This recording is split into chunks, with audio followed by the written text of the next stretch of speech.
Hello everyone and welcome back to the New York Empoleon's final draft of the Sword and Shield pre-Gen 4 remakes meta. Now, of course, I don't know what's going to happen when Brilliant Diamond and Shining Pearl release, whether metas will stay and Draft League will stay on Sword and Shield or whether it will switch over to the new games. Historically, it has always switched, but of course everyone's super hesitant because this game isn't actually being produced by Game Freak. That said, we have one more major challenge, major hurdle in our way of getting there. And so while the TBL is going on, and that is a league that I am obviously very passionate about because I run it, that is a Twitch-centric league, and I can't just do a Twitch league. So we're going to be doing this league on YouTube as well. This will be a YouTube exclusive league. I will not be live streaming my battles. I will just be uploading them to YouTube.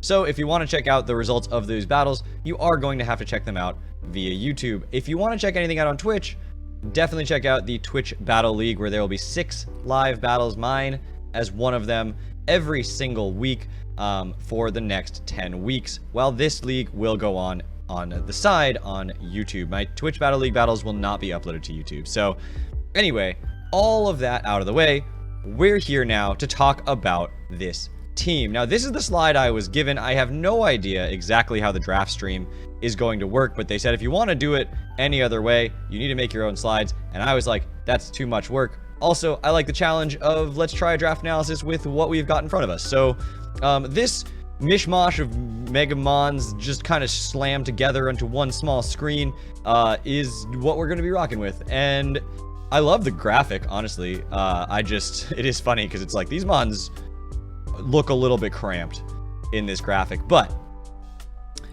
we're going to talk a little bit about the things that I like about my team in kind of a holistic approach as opposed to a Mon by Mon approach, and exactly how I was thinking at the time in the draft. And then we're going to talk a little bit about some of the things that I think could be improved or why this team has a chance to succeed. Sort of just going back and forth on these kind of topics, and then we'll be done. And that's the whole draft analysis, and I'll see you guys back here for week 1, which is starting up 1 week from the release of this video. We will have a team builder, of course, and a live battle video. I guess not live because that's specifically the point, but a battle video for all you guys.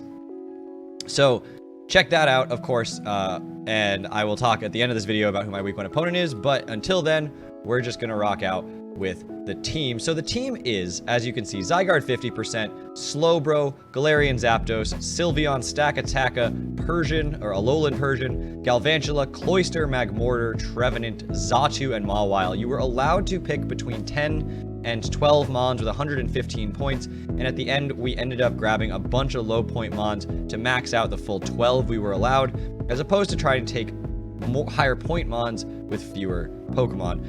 I don't know if that's exactly what I wanted, but I was having too much fun grabbing Mons I'm curious and excited to use, and not enough time spent on synergies. And so having more Mons just helped me pick up some of those things that were problematic from the early part of the draft. So the first 8 Mons or so are Mons that I'm excited to use and I think are going to be really fun.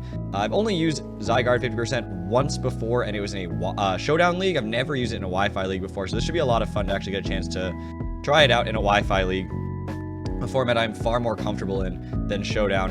And I've also only drafted Slowbro once, not in Gen 8. I drafted in Gen 7, so now we've got access to Teleport.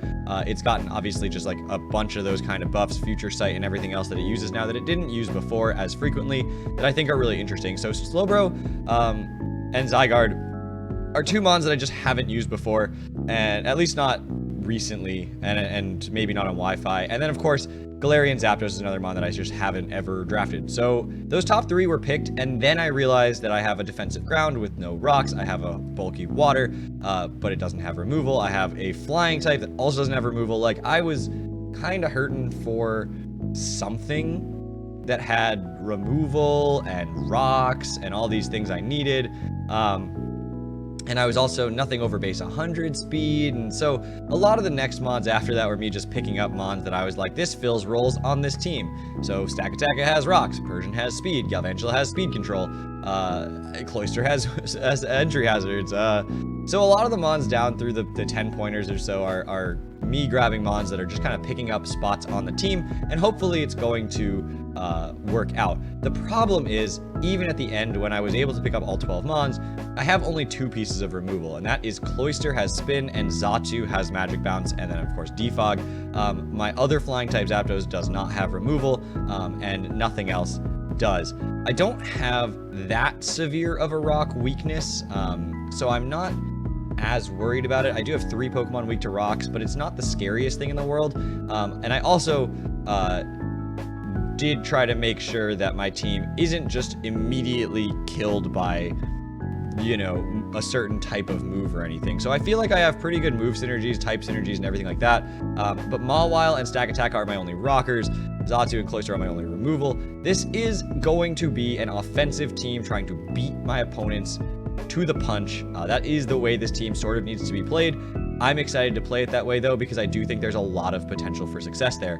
Obviously, Parting Shot from Alolan Persian, Scarf, Band, or whatever on Galarian Zapdos. Zygarde can just kill you with a bunch of different setup moves. Cloyster has Shell Smash. And I think this team has a lot of potential to just beat my opponent. There is a long game strategy there as well. Things like the Sylveon and Slowbro pair super well together, resisting the things that one another are weak to, which I think is really nice. My Steel being Stack Attack isn't ideal, but I do have Mawile as well, and because those two and Magmortar, I guess, are my only ground weaknesses, I'm not as stressed about it. Magmortar, of course, being a fire type with a nice speed tier, it's kind of what I needed out of the speed tier there, but I've never drafted Magmortar, and I'm curious to see how I make it play, because it's a mon that seems like it should be in my wheelhouse, right? It's got a lot of different possible move combinations and a lot of interesting sets that it can run, and it's the kind of mon that I will make work in certain matchups. Now, this is a league called the Champions of Galar Tournament, CGT, and it is the best players in Wi-Fi right now. There are 14 coaches in it, and between us, we have 32 championships, which is insane. We have 32 championships, I should say, in Gen 8 Wi-Fi leagues alone, which is insane. So, drafting a weird team that isn't like the stock standard, I don't know. It's a little scary, I think, because this team could just fail to do what I want it to do. That said, it is my standard draft to draft things that other people look at and go, I don't have to prep for that. That team sucks, and then beat them. That is something that I've been doing for many, many years. In fact, this team has a lot of like reminiscent vibes of like the GBA D League team that I drafted when everyone thought that team sucked and it just had no synergy and everything, and I managed to have a 6-game winning streak in the middle of the season. So this is another team that I think will have a similar vibe to that, in the sense of it is weird and it is chaotic and there's a lot going on, but it has speed, it has momentum, it has speed control, it has the hazards, it has the hazard control as needed. Amon might need to be run with a slightly suboptimal set. That happens. I've still got 5 mons I can run with incredibly optimal sets that are incredibly difficult to deal with, and the idea here is these are hard mons to deal with, and my opponents are going to have to deal with every single one as it presents itself, and if you start losing to one of them, it's just a domino effect because my other mons can come in and deal with the threats later. So all that comes out and manifests in this really insane team, and I'm not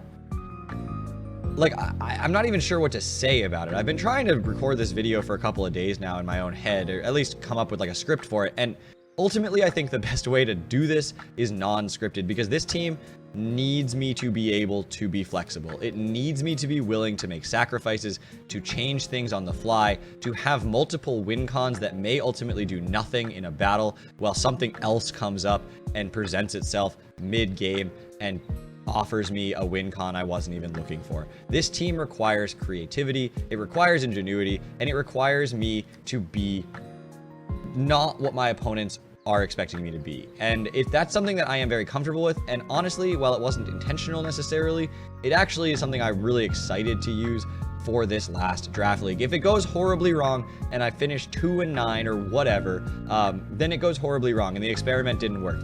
that doesn't mean that I think this team is bad. I think this team is good. I think this team is reminiscent of old draft leagues that I used to do. And at the end of Gen 8, which is a format that I've had incredible success in, I feel like pulling on my roots and being able to go back to like 3-4 years ago to myself then and saying, this is a chaotic team that you're just going to have a lot of fun with. That's what I'm here for. That's what this is all about.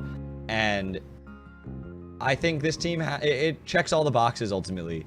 You know, you want a team that you are excited to use. And this, for me, is that team. So, we've got week 1 coming up right away. As of the time of upload of this, I've actually already had my week 1 battle. So, it's literally like getting uploaded next week. It's coming up super fast. Our week 1 opponent is Matt O'Shea, coach of the Montreal Milotics. We have not faced Matt, I don't think, in Gen 8. We faced him a lot in Gen 7. He's one of the older coaches in the community. Like me, he's been around the block for a while, and we faced him in a number of different leagues. I think the most prominent one was the ICBA, the first season I ever won on to be champion. We faced him in playoffs in that season.